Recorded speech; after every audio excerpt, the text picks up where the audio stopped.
Welcome to the Great Detectives of Old Time Radio. From Boise, Idaho, this is your host, Adam Graham. If you have a comment, email it to me, box13@greatdetectives.net. Follow us on Twitter at Radio Detectives and become one of our friends on Facebook, facebook.com/Radio Detectives. Well, before we do get started, I do want to let you know our listener support campaign concludes with today's program. Although donations received through tomorrow or postmarked by Monday for those who mail in a donation will continue to count. You can support us with a one-time donation, support.greatdetectives.net. And among the rewards we do have, at the $50 level or at the $100 level, you can get a gift certificate to radioarchives.com, which includes some luxurious releases available as downloads, really high premium audio. And at the $100 level, you can get either the 1954 Dragnet movie or the seasons 1, 2, 3, or 4 shipped to you if you're in the U.S. or Canada. A full list of available items is support.greatdetectives.net. I also want to say you can support the show on an ongoing basis at patreon.greatdetectives.net. And I want to thank both Martin and Alana who have done that. Martin at our rookie level, Alana at our Shamus level. Full list of available levels, as well as our goals, are at patreon.greatdetectives.net. Also over at greatdetectives.net this weekend, check out my review of The Whistling movie starring Red Skelton. You can receive all of my reviews sent automatically to your Kindle, and you can try that service out free for 2 weeks. Just search for Great Detectives of Old Time Radio.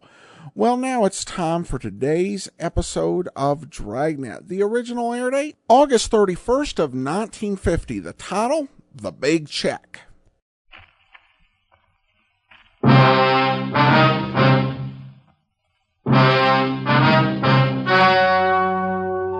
story you are about to hear is true. Only the names have been changed to protect the innocent. Fatima Cigarettes, best of all long cigarettes, brings you Dragnet.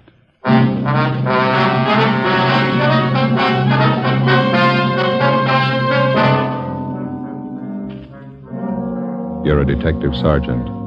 You're assigned to forgery detail. An accomplished check forger is at work in your city. His victims, small businessmen. You know his M.O., you don't know his identity. Your job, get him.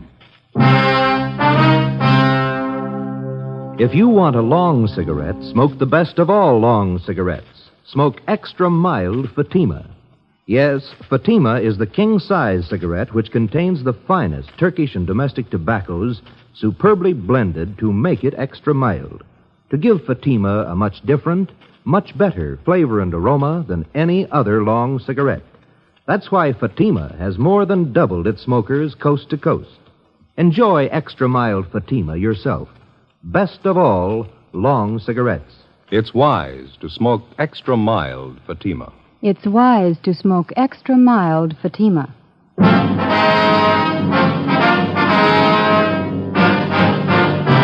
Dragnet, the documented drama of an actual crime. For the next 30 minutes, in cooperation with the Los Angeles Police Department, you will travel step by step on the side of the law through an actual case from official police files. From beginning to end, from crime to punishment, Dragnet is the story of your police force in action. It was Monday, February 4th. It was cold in Los Angeles. We were working the day watch out of forgery detail. My partner's Ben Romero. The boss is Captain Elliott. My name's Friday. I was on the way home from the office, and it was 8:25 p.m. when I got to Collis Avenue. Number 4656. Joseph, that you? Yeah, Ma. We're in the living room. We have company. Oh, that's so? Hello, Joe. Well. You remember Mary Fowler, don't you, Joseph? I sure do. How are you, Miss Fowler? Just fine, Joe, thank you. Doing some shopping out this way and thought I'd stop by and have a cup of tea with your mother. Well, it's good to see you. How are things in the old neighborhood, huh? Oh, pretty much the same. Oh, Miss Daly, remember her? Mm-hmm. finally died. Oh. I suppose it was for the best, though. I was just telling your mother, Jim and Louise Watson finally moved. Jim got a new job out by Altadena. Oh, is that so? Yeah. My, you certainly looking fine, Joe. Don't you wear your police uniform anymore? Oh, my, no, Mary. Josephson, the detective bureau now, hasn't worn his uniform for years. Oh, that's right. I remember now. That note you sent with your Christmas card year before last. What do you do now, Joe? Forgery detail. My partner and I handle bum check cases. My, that certainly must be interesting. Have you had your dinner, Joseph? Yes, ma'am. I stopped at a place out in Santa Monica and had something. Yes, well, Mary brought me some nice coffee cakes. Pineapple filling. Wouldn't you like one with a cup of coffee, Joseph? No, I don't know, Ma. Now, you sit down in your chair there and rest yourself. You always look so tired. You have no idea how hard they work, those young fellas, Mary. You remember Genevieve, don't you, Joe? My oldest girl? Oh, yeah, sure. How is she? Oh, just fine. Lots of boyfriends as usual. Going out all the time. Oh, that's good. She asked to be remembered to you. I think you and Jen were stuck on each other at one time, weren't you, Joe? Oh, we went to a couple of dances in high school. Oh, I think she started going steady with another fella, didn't she? Young girls. You never know when they're well off. Here's your coffee, Joseph. I'll set it here on the end table. Thanks. I don't think I can use it, Ma. It's delicious coffee cake. You smell how fresh it is. Yeah, it's nice. Oh, my, 8:45. I should have left half an hour ago. Oh, you have to go, Mary? Seems our visits are always so short. Well, I got a lot of ironing to do, and I have to make Carl's lunch. He's always so fussy about his lunches. Yes, well, I'll get your coat. Well, it's nice seeing you again, Joe. Do you want to be remembered to Genevieve? Yeah, tell her hello, will you, Miss Pollock? If you're over our way, be sure and drop in and see us, won't you? Genevieve's home at the office by 6. She often says she'd like to see you again. Coat, Mary. Oh, thanks. Good night, Joe. You be sure and come and see us now. Jen will be looking forward to it. Okay, Miss Fowler. Good night. Yeah, and I'll show you to the door, Mary. You remember the golden neighbors, won't you? All right, dear. I wouldn't you take care of yourself now. Good night. Good night, Mary. Nice person, Mary. She's having a hard time trying to find a husband for Genevieve. Yeah. Hey, Ma, I'm not very hungry. I can't eat now. Oh? Oh, it seems such a shame to waste. That's a lovely coffee cake. Been you still in the same case, Yeah, same one. Seems to me it's taking an awfully long time. Well, we've been on it 2 months, yeah. I'll never understand it. Why people write bad checks. Always get caught. Well, it's easy living while it lasts. Now, you know what the man's handwriting is like. Don't you know who the man is? Well, we think so, Ma. We're not sure. There's hundreds of check men who work almost alike. Some of them even look alike. There's always a big enough field to pick from. Our problem's picking the right one. Now, I don't know much about it, but the whole thing seems kind of silly to me. Well, how's that? What's this man supposed to be doing? Going around your small neighborhood stores, cashing $15, $20 checks? Well, if he got himself a job, he could probably earn that much in one day doing good, honest work. Yeah. Say, Ben didn't call before I got home, did he? Wasn't he with you? Oh, he was going to interview one of the bum check victims on his way home, a grocery store owner down in Highland Park. It might be him now. Oh, now, don't hang on that phone, Joseph. Your coffee gets cold. Yeah. Friday talking. This is Ben, Joe. Got a partial identification from that grocer's. Nothing great. Which mugshot did he like? Stanley Bubeck. Grocer thinks it might have been the guy who pushed the check. He can't be sure. 33 bum checks passed. Same M.O. Not one positive identification. Something's phony, isn't it? It's got me stopped. We know the endorsements on every one of those checks was written by the same guy. Used practically the same story on every one of his victims. Yeah. Those 33 people are either blind or they're kidding us. Well, there's only one other answer. Huh? We're looking for the wrong man. For 2 months and 2 days in different shopping districts throughout the city, a man described as well-dressed and middle-aged had been passing worthless checks on independent neighborhood businessmen. Most of the victims were proprietors of small shops, meat markets, liquor stores, grocery stores. In none of the cases was the check written for more than $25. With the help of the stats office and our record bureau, we've gone through the list of experienced checkmen until we found one man whose description and M.O. matched perfectly with that of the suspect. The man's name was Stanley Bubeck. We can't locate him, Captain. Another thing, we can't get a positive identification from any of the victims. And find a suspect they can identify. You've been tracking the guy for 2 months. What's the big mystery? Well, we tabbed the man as Stanley Bubeck, and his record and his MO, his description, they all tie in perfectly. Now we're not sure it's him. What do you mean? Well, if it is Bubeck, it's almost a sure thing that one of the victims could have made him on one of his mug shots. None of them can make up their minds. Look, maybe one of you two'd like to be captain of forgery for a day, sit in this office and listen to complaints come in over that phone about this guy, the front office, neighborhood businessmen's clubs, retail merchants. They tell me they're trouble, so I'm passing them on to you. Now, whoever this paper hanger is, we want him fast. Lousy little $20 checks. We'd probably have a lot better target if he tries something bigger. And don't think he and 100 other check men like him don't know that. You won't find them stealing company paychecks and flooding the town with paper.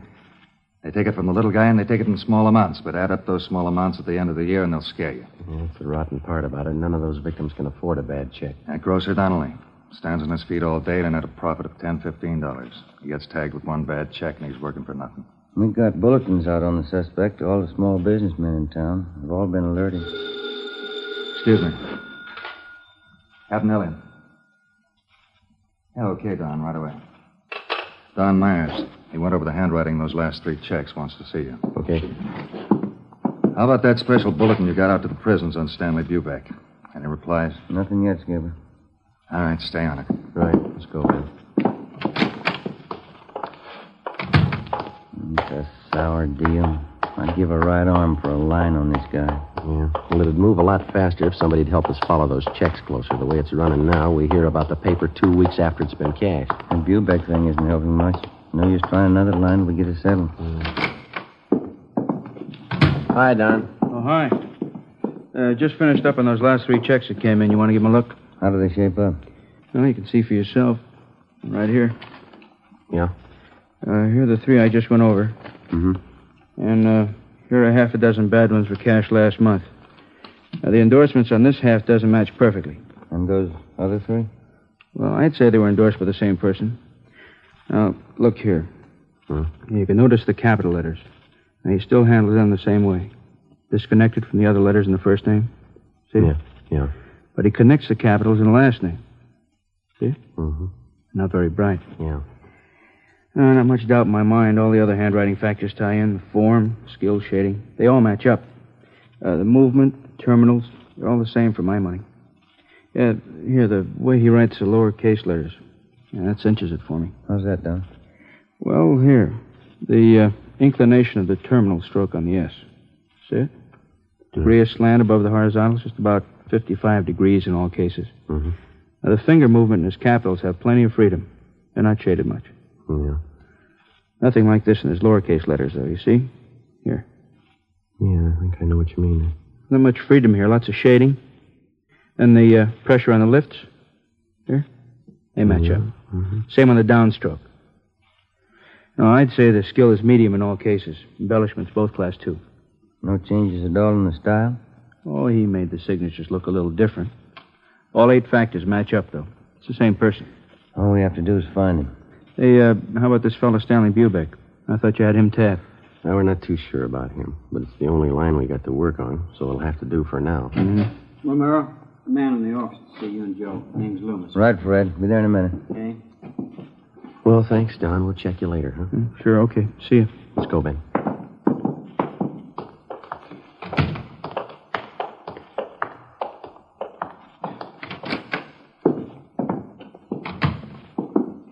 How do you do? You Mr. Loomis? Yes, sir. Sergeant Romero? No, this is Sergeant Romero here. My name's Friday. Oh, How are how do you do? What can we do for you? It's about these checks, Sergeant. These right here. Well? You see, I run a delicatessen out on Sunset, and a few days ago, a new customer came in for a few things and paid for them with these checks. He came in twice. Yeah, go ahead. Well, I got the checks back today. They're no good. I tried to look up the man at the address he gave, but there's no such address. Mm-hmm. You can see, one's for $15, the other one's for $20. Yeah. Reason I asked for you, men, is because I know the man who runs the drugstore across the street, George Holmquist. He had some bad checks about a month ago. He said you took care of him. Oh, yeah, I remember. Do you recall the man who passed these checks, Mr. Loomis? Yes, I think I do. He told me he was new in the neighborhood and he was looking for a place to trade.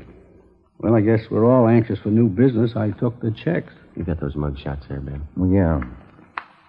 Here we are. Thank you. How about these men, Mr. Loomis? Any of them look anything like the person who passed the checks on you? No. Let's see. This one, yes, it does look like the man in a way. I don't know if I could be absolutely sure. Stanley Bubeck, same M.O. Beg your pardon? Well, it looks like you're stuck with a couple of bad ones, Mr. Loomis. Probably the same man who passed checks on your druggist friend. We're doing everything we can to run this man down. But what about the checks? Isn't there anything I can do about them? No, sir, I'm sorry. Not right now. We would like to have you make out a crime report, if you will, and would you leave these checks with us? Friday, Romero. Excuse us, Mr. Loomis. This just came in for you.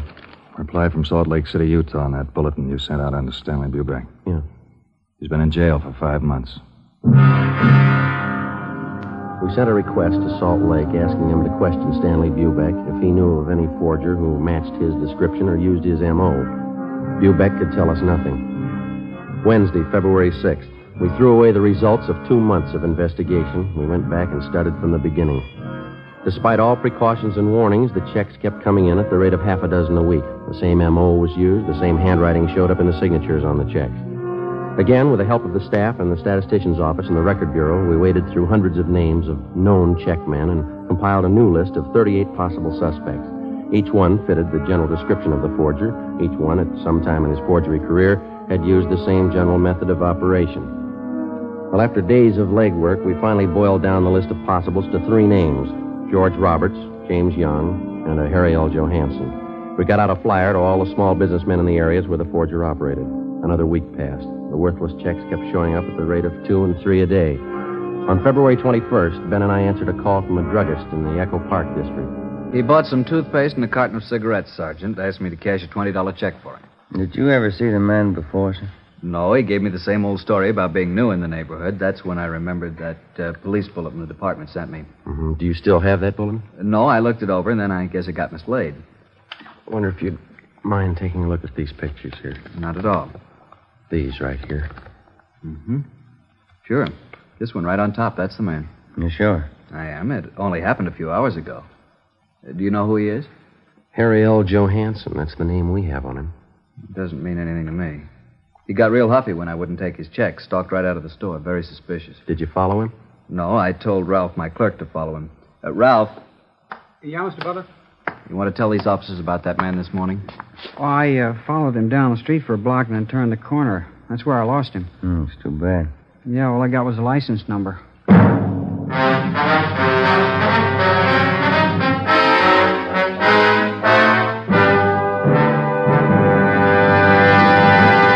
You are listening to Dragnet, the case history of a police investigation presented in the public interest by Fatima Cigarettes. If you smoke a long cigarette, it will be in your interest to listen to a typical case history of a Fatima smoker. It's the case of Northwest Airlines stewardess Jean Metzen. You'll see her picture in leading magazines this week. Now, her actual signed statement. There's one thing I really look forward to after a long flight: a good, mild smoke. That's why I prefer king-size Fatima. It's milder than any other long cigarette I've tried.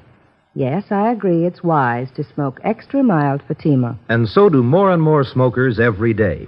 Actual figures show extra mild Fatima has more than doubled its smokers coast to coast. So enjoy extra mild Fatima yourself. The king-size cigarette, which contains the finest Turkish and domestic tobaccos, superbly blended to make it extra mild. You will prefer Fatima's much different, much better flavor and aroma. You will agree. It's wise to smoke extra mild Fatima. It's wise to smoke extra mild Fatima. Best of all, long cigarettes.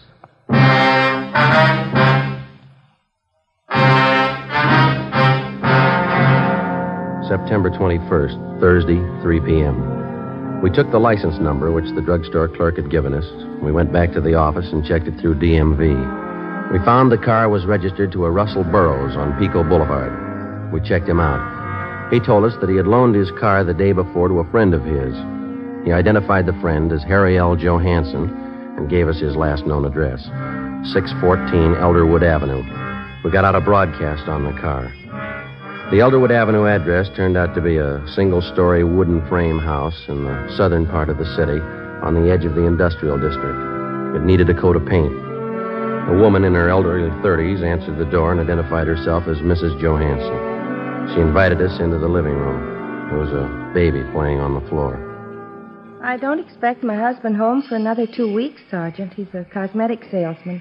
Travels all over the western states. When did he leave on this last trip, Mrs. Johansson? The first of the month. Why, is there anything wrong? What's the name of the cosmetics company that your husband works for? Harrington Universal. Offices are down on East Main. Mm-hmm. Do you know a friend of your husband's named Russell Burroughs? Yes, I do. He's kind of a friend of the family. Please, Sergeant, if there's anything wrong, I ought to know. We talked to Mr. Burroughs this afternoon. He told us your husband's in town. Burroughs loaned him his car. Harry? That's silly. He's still on the road. He'd certainly let me know if he was coming back early. You sure of that, ma'am? Would you excuse me a minute, Sergeant? I'll have to put the baby to bed. Certainly, ma'am. Come on, Bonnie. I'll be back in a minute. Kind of a funny setup, isn't it? How do you mean? Well, if Johansson's pushing bum checks, the money isn't going into his home here. Wife doesn't act like she knows anything. Seems cooperative. Afraid we're going to have to level with her if we're going to find out anything, huh? Mm-hmm. You sure got a cute little girl. I'm sorry, Sergeant. It's perfectly all right. Just a few more questions. Is it possible that your husband could be in town and you might not know it? I mean, could he be staying with a friend or some relatives? No, if Harry was in town, he'd come home. Why would he stay with anyone else? When did you last hear from your husband? Last week. He wrote from San Francisco. The letter's right there on the mantel. Oh, huh. Well, besides that letter, do you have any other samples of your husband's handwriting around the house? Well, I think so, yes. Where did you say you were from? Central Division, Forgery Detail. You investigate checks, bad checks? Yes, ma'am, that's right. And you know about my husband? His prison record, yes. Harry promised me he was through with all that. He gave me his word.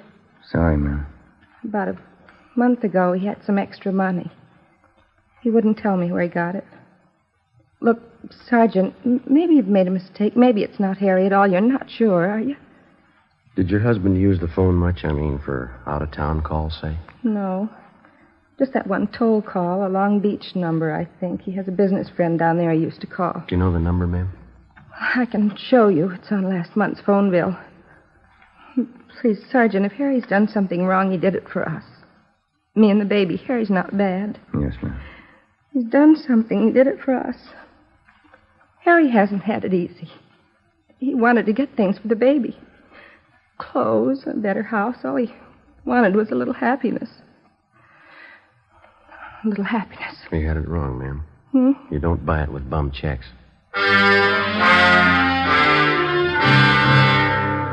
Before we left Mrs. Johansson, we called and had a stakeout placed on the house, and then we got a sample of her husband's handwriting and the Long Beach telephone number that he was in the habit of calling. The next morning, Don Myers in handwriting compared Harry Johansson's letter with the signatures on the worthless checks. It matched.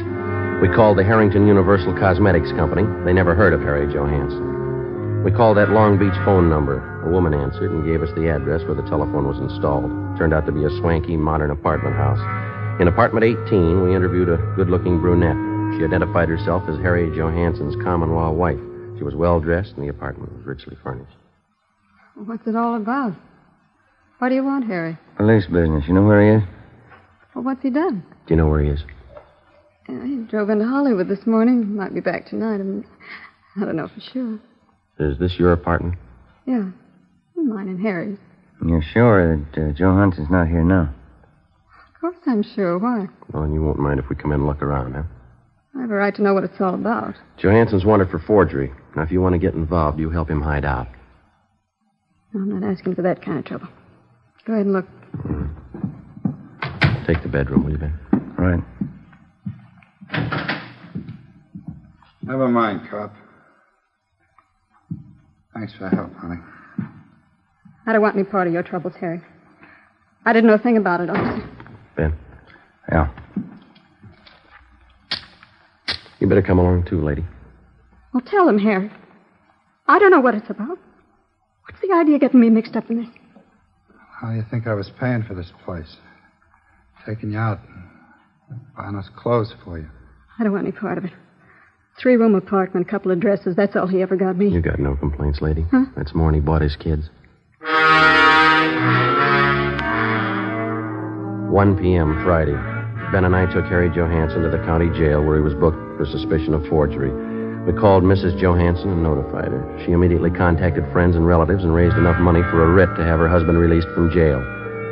3 days later, Johansson was arraigned and a date set for his preliminary hearing. After the arraignment, Ben and I took him back to the county jail for rebooking. I'd like to ask you a question, Johansson. Yeah? You got any money of your own left? Why don't you stick to your own business, copper? That family of yours is having a pretty rough time. Your wife borrowed every cent she could find to bail you out. Now, what's she going to live on? She got relatives. No, there's the elevator. Come on, Johansson.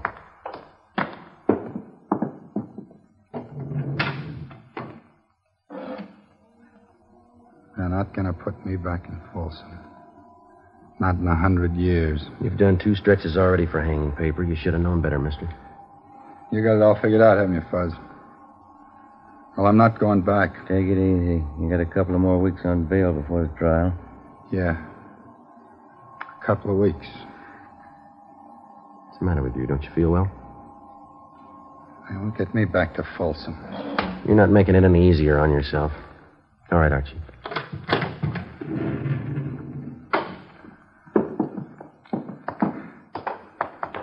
Don't you cops understand? I hate it. Every lousy bit of it. I'm not going back to Folsom. I'm not going back. Now, do you understand? It's a good idea, mister. You remember that when you get out. We booked Harry Johansson into county jail. His bail was continued, and he was released pending the trial. During the next week, along with the district attorney's office, Ben and I helped prepare the case against Johansson. 3 days before the trial opened, we had a phone call from Mrs. Johansson. She told us that her husband had disappeared. Well, there was nothing we could do until he actually failed to appear in Superior Court at the appointed time.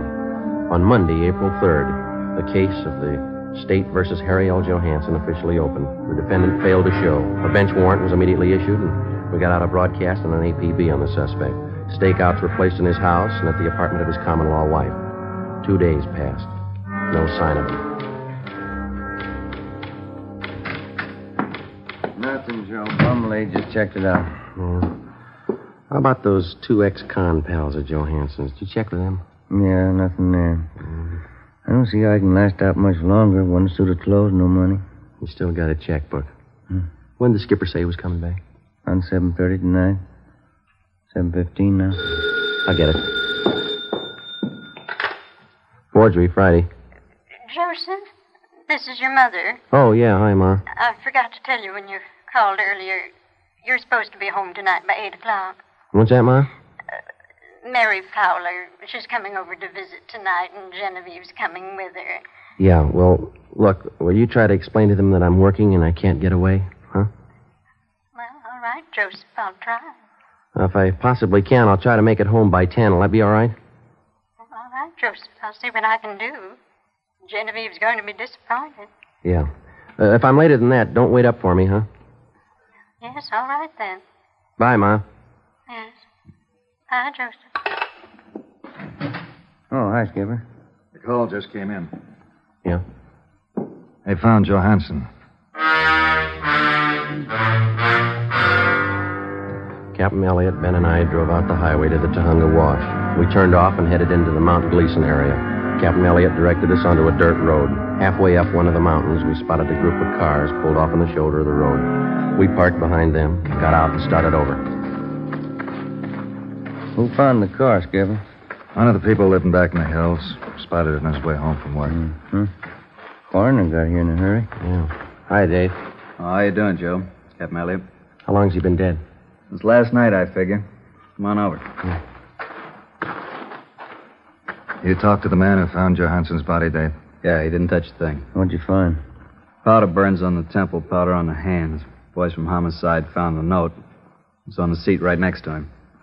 Here it is, here. It's been checked. Yeah, thanks. All ties in, huh, Dave? Pretty tight, yeah. Gene Bechtel from homicide wants to talk to you, Captain. Okay, be right back, Joe. Right. Who do you address the note to, Joe? His wife? No, the girlfriend. Look what he wrote it on. Yeah, blank check.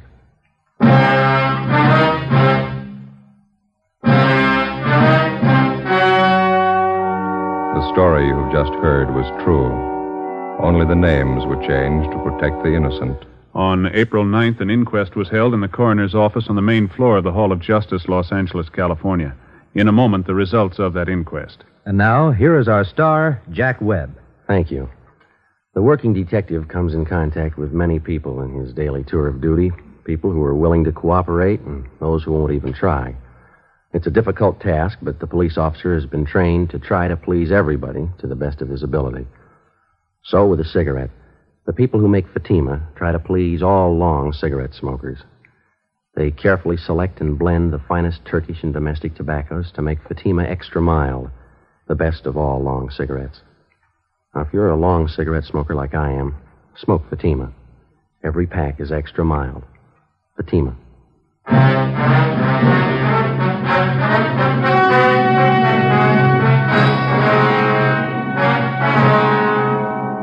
On April 9th, the coroner's jury returned a verdict that the death of Harry L. Johansson was caused by a gunshot wound in the head, self-inflicted.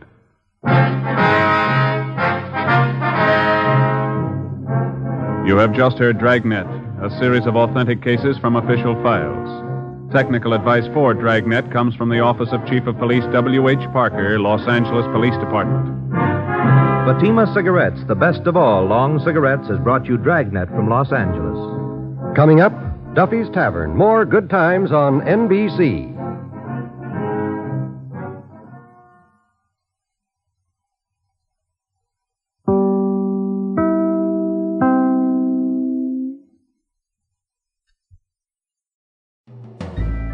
This is Andrea J. Graham, author of the Web Surfer series. Oh, and a Madam's Wife. You're listening to The Great Detectives of Old Time Radio.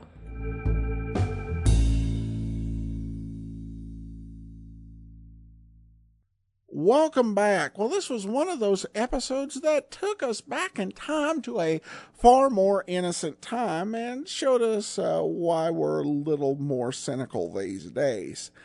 And it is always a challenge, actually, to even get a check cashed